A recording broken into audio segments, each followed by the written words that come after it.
E vamos lá, sétimo ano. E agora o objetivo desse vídeo, né, é dar uma explicação para vocês sobre a avaliação, o teste diagnóstico que a Secretaria de Educação passou para vocês, tá certo?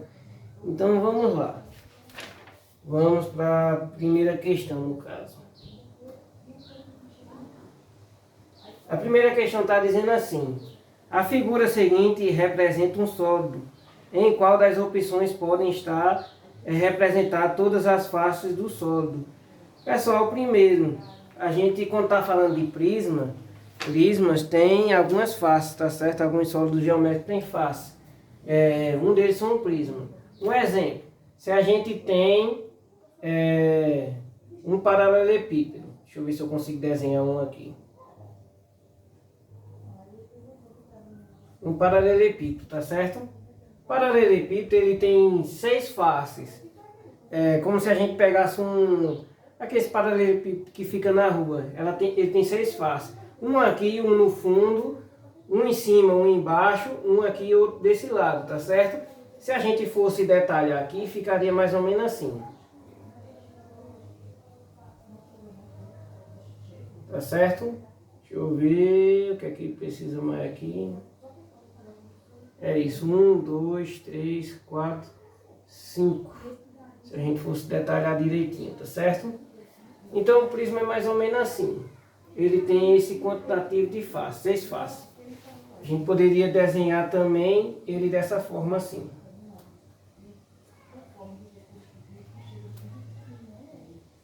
O meu desenho ficou meio troncho.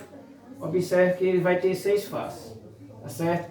E nesse caso aqui, se a gente fosse pedir a planificação deles, um exemplo aqui, deixa eu apagar.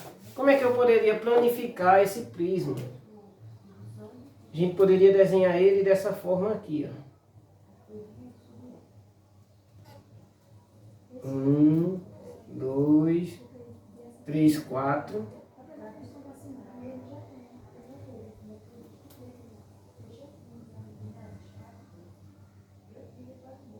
Tá certo? Se a gente fosse abrir ele, é do mesmo jeito a gente pegar um dado. A gente sempre construiu dados, né? Eu acho que vocês construíram anteriormente algum dado com papel. Observe que eles têm algumas repartições. Aqui são o quê? Que figuras são essas? Retângulos, né? Eles são formados por 6 retângulos. 4 do mesmo tamanho e 2 menores, né? Do mesmo tamanho. Então, nessa questão está dizendo assim, tem um prisma aí, tá certo? E nesse prisma vocês vão tentar saber qual dessas alternativas, né, A, B e C está representando ele. Vocês observem direitinho a estrutura, observem as faces. Uma dica, sempre nos prismas ele tem bases, as faces laterais são retangulares, tá certo? Os prismas são assim, as faces laterais são retangulares. Então observe, o que vai mudar é a base é essa, a base do prisma. A base do prisma que vai mudar. Aí vocês observem aí direitinho e marquem a alternativa correta. Na segunda questão, de acordo com um estudo realizado em 30 países, o brasileiro assiste à TV às 19 horas semanalmente. Esse tempo é equivalente. O que a gente tem que saber aqui? A gente tem que saber que um dia, segundo aqui agora, um dia é o equivalente a quanto?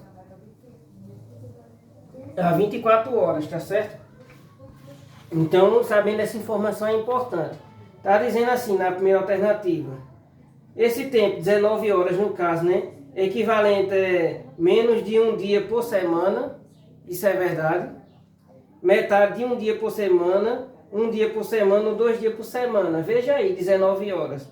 Se ela se encaixa em uma dessas daí direitinho e marca a alternativa correta, tá certo? Vocês não pesquisem na internet não, tente resolver por si próprio, tá bem? Na terceira agora. Vamos lá, né? Explicar a terceira.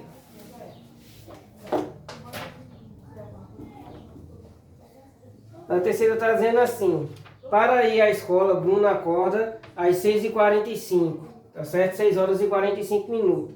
Leva 15 minutos para se arrumar e 10 minutos para tomar café. A que horas ela estará pronta para sair? Observe o seguinte. Às 6 horas e 45 minutos ela acorda. Tá certo? Quem sabe da hora vai saber direitinho fazer esse cálculo. Aí ela passa 15 minutos para se arrumar. 15 minutos para se arrumar, né? Então eu vou somar mais 15. Depois ela passa mais 10 minutos para tomar café. A que horas ela estará pronta para sair para a escola? Você vai ter que somar. De 6 horas e 45 minutos, eu somo mais 15. Vai ser que horas? Depois eu somo mais 10. Vai ser que horas? Ou seja, ao todo eu vou somar 25 minutos. Então, que horas será? 6 horas e 45 minutos mais 25 minutos. Vocês marcam aí a alternativa correta. Vamos para a quarta.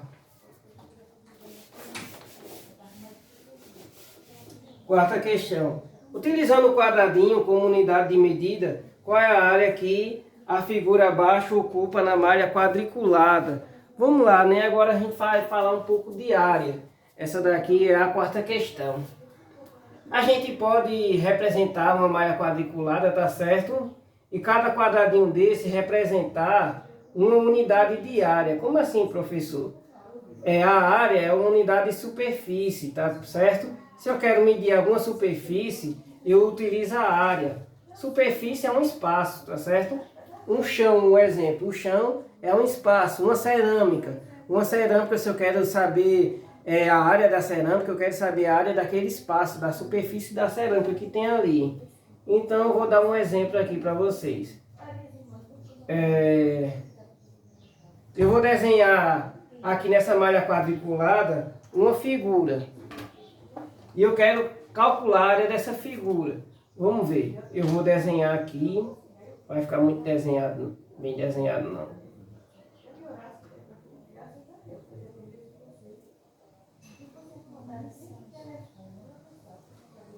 Vamos ver, né? Eu desenhei, não sei se dá pra ver, acho que dá pra ver, eu desenhei de ver. Tem uma figura aqui.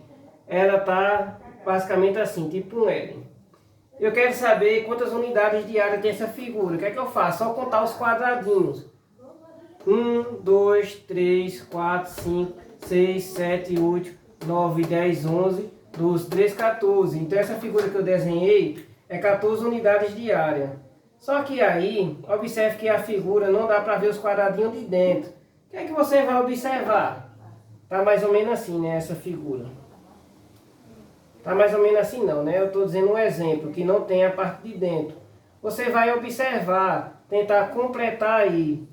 Sair completando os quadradinhos para saber quantos quadradinhos vai ter a figura. E quantos quadradinhos vai ter a figura vai ser a resposta, né? No caso vai ser a área dessa figura, tá certo? Que está ocupando na malha quadriculada. Acho que deu para vocês entenderem. Vamos para a quinta questão. Na quinta questão está dizendo assim: a professora pediu a 3 alunos que interpretassem o número abaixo. Veja o que eles fizeram. Aí na quinta tem o número 135. Tá certo?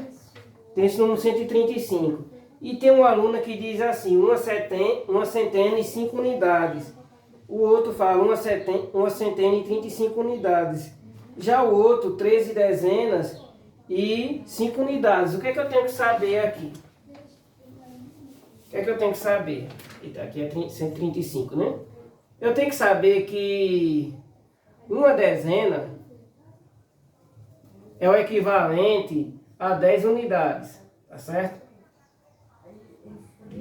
E que uma centena é o equivalente a 100 unidades.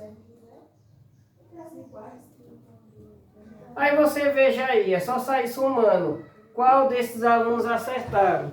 Se uma dezena é 10 unidades e uma centena é 100 unidades, como é que fica? Quem acertou o número 135?